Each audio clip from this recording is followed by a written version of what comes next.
ओम स्थापकाय च धर्मस्य सर्वधर्मस्वरूपिणे अवतार वरिष्ठाय रामकृष्णाय ते नमः. Practical religion, breathing and meditation. Everyone's idea of practical religion is according to his theory of practicality and the standpoint he starts from.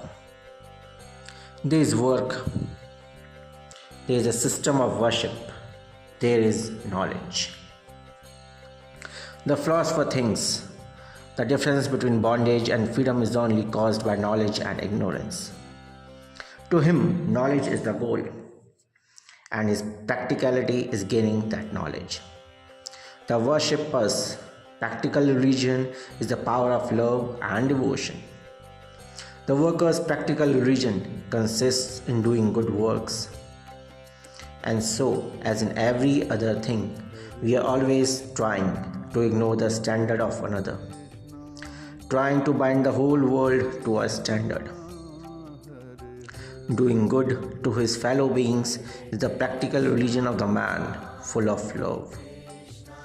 If man do not help to build hospitals, he thinks that they have no religion at all. But there is no reason why everyone should do that. The philosopher, in the same way, may denounce every man who does not have knowledge. People may build 20,000 hospitals, and the philosopher declared they are but the beasts of burden of the gods. The worshipper has his own idea and standard. Men who cannot love God are no good, whatever work they do. The psychic, the conquest of internal nature. How much have you gained towards that? How much control over your senses, over your body?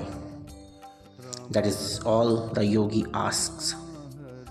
And as we said, each one judges the others by his own standard. Man may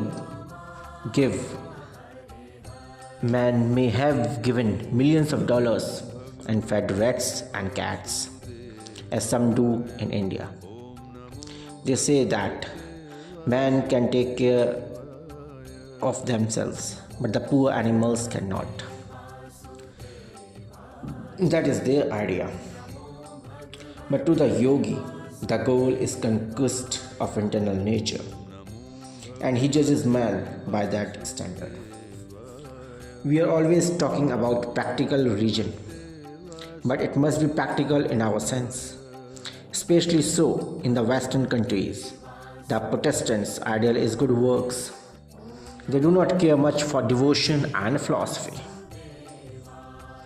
They think there is not much in it. What is the knowledge, they say? Man has to do something. A little humanitarianism. The churches rail day and night against callous agnosticism. Yet they seem to be veering rapidly towards just that. Callous slaves. Religion of utility. That is the spirit just now. And that is why some Buddhists have become so popular in the West. People do not know whether there is a God or not, whether there is a soul or not. They think this world is full of misery. Try to help this world. The yoga doctrine, which we are having our lecture on, is not from that standpoint. It teaches that there is a soul, and inside this soul is all power. It is already there, and if we can master this body, all the power will be unfolded. All knowledge is in the soul. Why are people struggling? To lessen the misery, all unhappiness is caused by our not having mastery over the body. We are all putting the cart before the horse. Take the system of work, for instance. We are trying to do good by comforting the poor.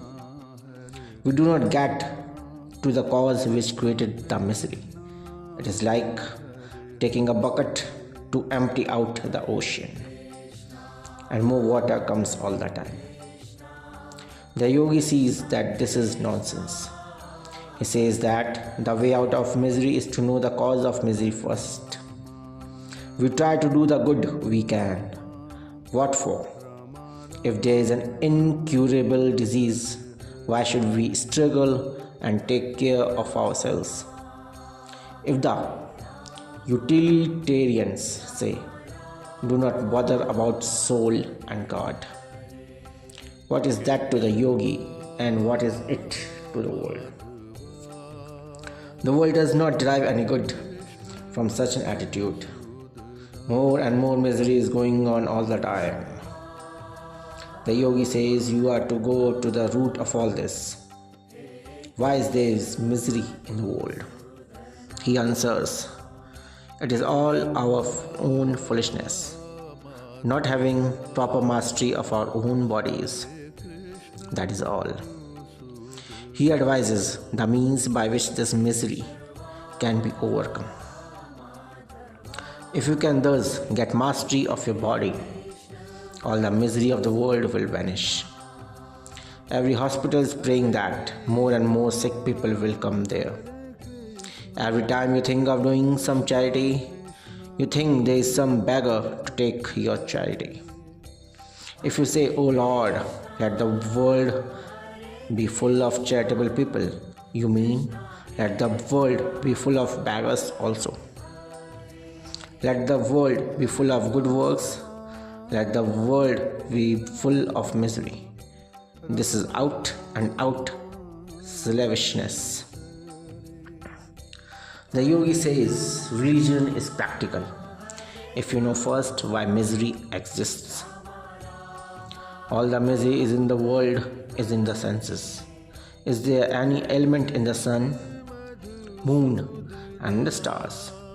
The same fire that cooks your meal burns the child. Is it the fault of the fire? Blessed be the fire. Blessed be this electricity. It gives light. Where can you lay the blame? Not on the elements. The world is neither good nor bad. The world is the world. The fire is the fire. If you burn your finger in it, you are a fool. If you cook your meal and with it satisfy your hunger, you are a wise man. That is all the difference. Circumstances can never be good or bad. Only the individual man can be good or bad. That is meant by the world being good or bad. Misery and happiness can only belong to the sensuous individual man. The yogis say that nature is the enjoyed, the soul is the enjoyer. All misery and happiness, where is it? Where is it? The senses. It is the touch of the senses that causes pleasure and pain, heat and cold.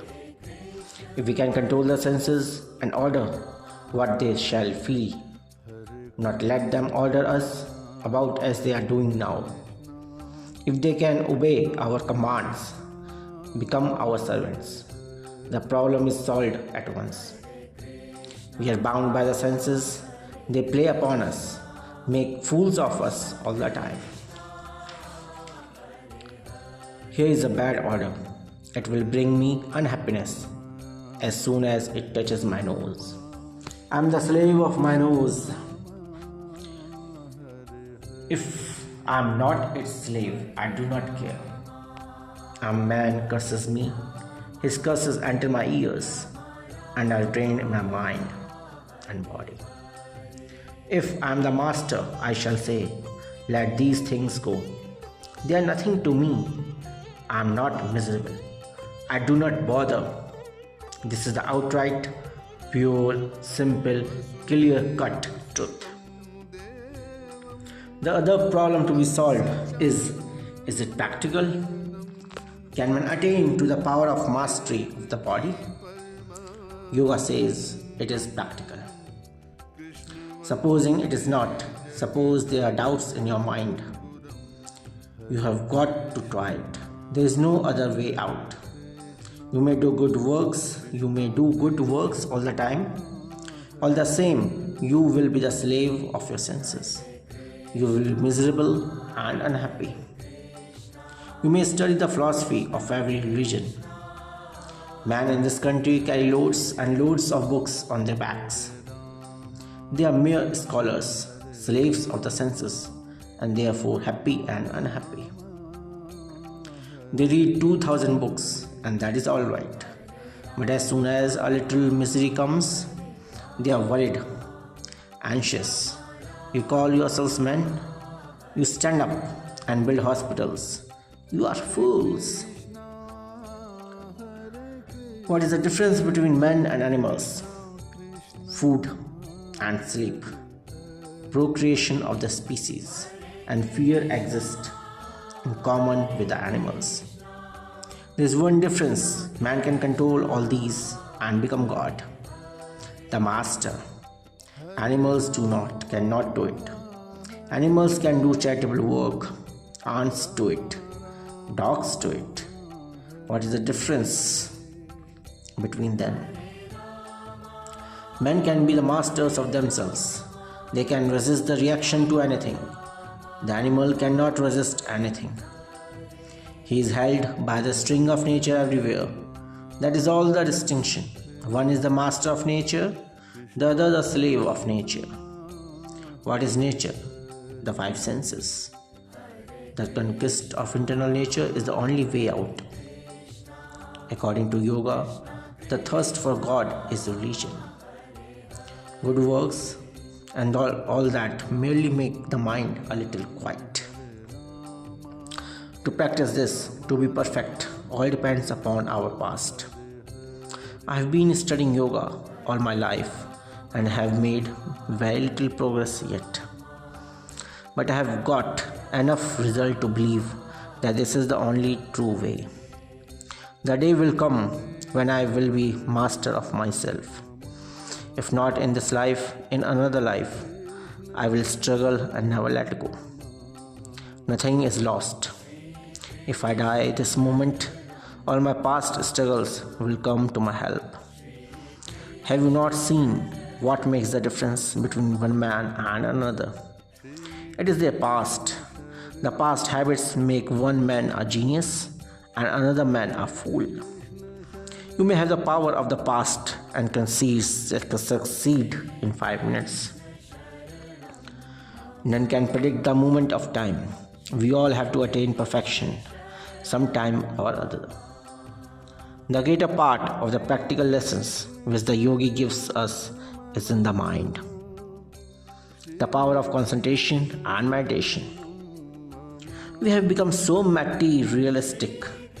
When we think of ourselves, we find only the body. The body has become the idol, nothing else. Therefore, a little physical help is necessary. First, to sit in the posture in which you can sit still for a long time. All the nerve currents which are working pass along the spine. The spine is not intended to support the weight of the body. Therefore, the posture must be such that the weight of the body is not on the spine. Let it be free from all pressure. That is, we need to be in a sthira sukhama asanam. There are some other preliminary things. There is the great question of food and exercise. The food must be simple and taken several times a day instead of once or twice. Never get very hungry. He who eats too much cannot be a yogi. He who fasts too much cannot be a yogi. He who sleeps too much cannot be a yogi, nor he who keeps awake too much. He does not do any work, and he who works too hard cannot succeed. Proper food, proper exercise, proper sleep, proper wakefulness, these are necessary for any success. What the other proper food is, what kind we have to determine ourselves. Nobody can determine that for us. As a general practice, we have to shun exciting food. We do not know how to vary our diet with our occupation. We always forget that it is the food out of which we manufacture everything we have. So, the amount and kind of energy that we want, the food must determine. Violent exercises are not all necessary. If you want to be muscular, yoga is not for you. You have to manufacture a finer organism than you have now. Violent exercises are positively hurtful. Live among us those who do not take too much exercise. If you do not take violent exercise, you will live longer. You do not want to burn out your lamp in muscles. People who work with their brains are the longest lived people. Do not burn the lamp quickly. Let it burn slowly and gently. Every anxiety, every violent exercise, physical and mental, means you are burning the lamp. The proper diet means generally simply do not eat highly spiced foods. There are three sorts of mind, says the yogi, according to the elements of nature. One is the dull mind, which covers the luminosity of the soul. Then there is that which makes people active. And lastly, that which makes them calm and peaceful. Now, there are other persons born with a tendency to sleep all the time. Their taste will be towards that type of food which is rotting, crawling cheese. They will eat cheese that fairly jumps off the table. It is a natural tendency with them. Then active people, their taste is for everything, hot and pungent, strong alcohol. Sattvic people are very thoughtful, quiet and patient. They take food in small quantities and never anything bad. I am always asked the question, shall I give up meat? My master said, why should you give up anything? It will give you up. Do not give up anything in nature. Make it so hot for nature that she will give you up. There will come a time when you cannot possibly eat meat. The very sight of it will disgust you. There will come a time when many things you are struggling to give up will be distasteful, positively loathsome. Then there are various sorts of breathing exercises. One consists of three parts: the drawing in of the breath, the holding of the breath, stopping still without breathing, and throwing the breath out. Some breathing exercises are rather difficult, and some of the complicated ones are attended with great danger if done without proper diet. I would not advise you to go through any one of these except the very simple ones. Take a deep breath and fill the lungs. Slowly throw the breath out. Take it through one nostril and fill the lungs, and throw it out slowly through the other nostril. Some of us do not breathe deeply enough. Others cannot fill the lungs enough. These breathings will collect that very much. Half an hour in the morning and half an hour in the evening will make you another person. This sort of breathing is never dangerous. The other exercises should be practiced very slowly and measure your strength.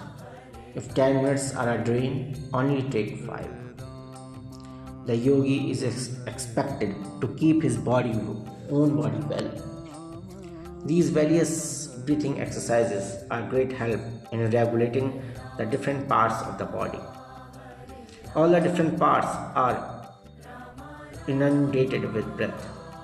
It is through breath that we can gain control of them all. This harmony in parts of the body is controlled by more flow of the nerve currents towards them. The yogi ought to be able to tell when in any part pain is caused by less vitality or more. He has to equalize that. Another condition for success in yoga is chastity. It is a cornerstone of all practice, that is a brahmacharya. Married or unmarried, perfect chastity. It is a long subject, of course, but I want to tell you. Public discussions of this subject are not to the taste of this country. These Western countries are full of the most degraded beings in the shape of teachers who teach man and woman that if they are chaste, they will be hurt. How do they gather all these? People come to me, thousands come every year with this one question. Someone has told them that if they are chaste and pure, they will be hurt physically. How do these teachers know it? Have they been chaste? Those unchaste and impure fools, lustful creatures, want to drag the whole world down to their level. Nothing is gained except by sacrifice. The holiest function of our human consciousness, the noblest, do not make it unclean. Do not degrade it to the level of the brutes. Make yourselves a decent one. Be chaste and pure. There is no other way. Did Christ find any other way? If you can conserve and use the energy properly, it leads you to God. Inverted, it is hell itself. It is much easier to do anything upon the external plane, but the greatest conqueror in the world finds himself a mere child when he tries to control his own mind. This is the world he has to conquer, the greater and more difficult world to conquer. Do not despair. Awake, arise, and stop not until the goal is reached. Until the goal is reached. Om Purnamada Purnamidam Purnat Purnamudachyate Purnasya Purnamadaya Purnamevavashishyate. Om Shanti Shanti Shanti.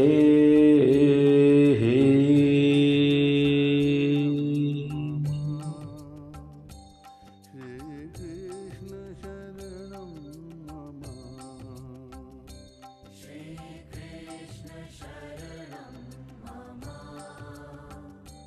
Shri Krishna Sharanam Mama. Shri Krishna Sharanam Mama. Shri Krishna Sharanam Mama. Shri Krishna Sharanam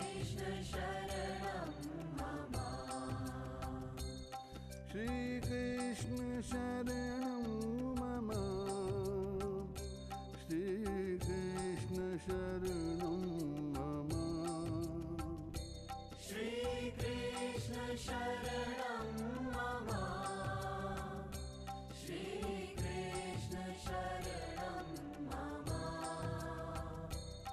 Shri Krishna Sharanam Mama.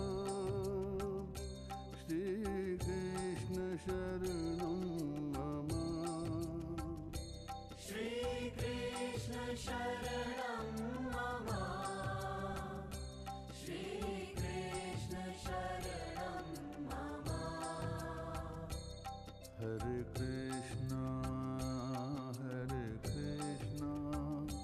Krishna Krishna, Hare Hare. Hare Krishna, Krishna Krishna,